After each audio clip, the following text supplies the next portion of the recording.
एक गांव था।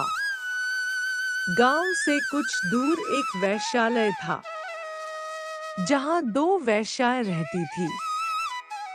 एक बार गांव में किसी व्यक्ति की मृत्यु हो जाती है।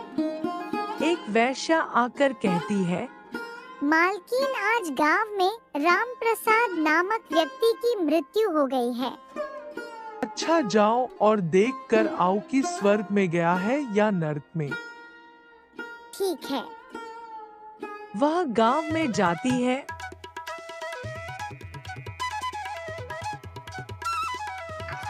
कब हुआ? अचानक ही। कब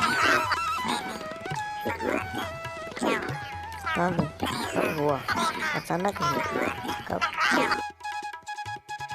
और कुछ समय बाद आकर कहती है, मालकिन, राम प्रसाद स्वर्ग में गया है।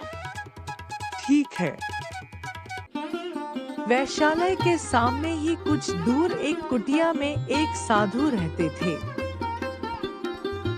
वे वहां से गुजर रहे थे। वे उन दोनों की सारी बात सुन लेते हैं और सोचते हैं कि मैं इतने दिनों से तपस्या कर रहा हूँ, आज तक मुझे पता नहीं लगता है कि कौन स्वर्ग में गया है और कौन नर्क में गया है। यह वैश्या कैसे पता लगाती है? कुछ दिन बाद गांव में एक और व्यक्ति की मृत्यु हो जाती है। वैश्या फिर आकर कहती है, मालकिन, आज दुर्जन सिंह नामक व्यक्ति की मृत्यु हो गई। अच्छा, जाकर पता लगाओ स्वर्ग में गया है या नरक में। वह गांव में जाती है। कब हुआ? अचानक ही। कब? और कुछ समय बाद आकर कहती है, मालकिन, दुर्जन सिंह तो नरक में गया। साधु जब यह बात सुनता है तो उससे रहा नहीं गया और वह वैश्या के पास जाकर पूछता है,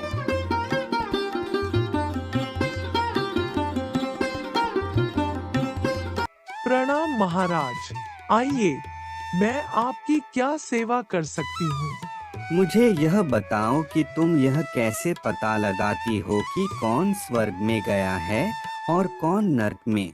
आखिर तुम्हारे पास ऐसी कौन सी सिद्धि है जिससे तुम्हें नर्क और स्वर्ग का पता चल जाता है? महाराज, मेरे पास कोई सिद्धि नहीं है।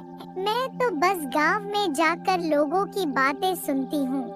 यदि लोग मृतक की प्रशंसा करें और कहें बहुत अच्छा आदमी था और उसकी मृत्यु से दुखी हो, तो मैं समझ जाती हूँ कि यह स्वर्ग में गया है। और यदि लोग मृतक व्यक्ति की निंदा करें, उसे गाली दे और कहे कि अच्छा हुआ मर गया, जीना हराम कर दिया था इसने, तथा उसकी मृत्यु से प्रसन्न हो, तो मैं समझ जाती हूँ कि यह नर्क में गया है। साधु यह सुनकर प्रसन्न होता है और कहता है, अरे वाह, तुमने तो बिना किसी सिद्धि के वास्तविकता का पता लगा लिया। बहुत अच्छा। यह कहकर साधु वहां से चला जाता है। तो दोस्तों, मनुष्य के कर्म ही उसे स्वर्ग और नर्क में ले जाते हैं।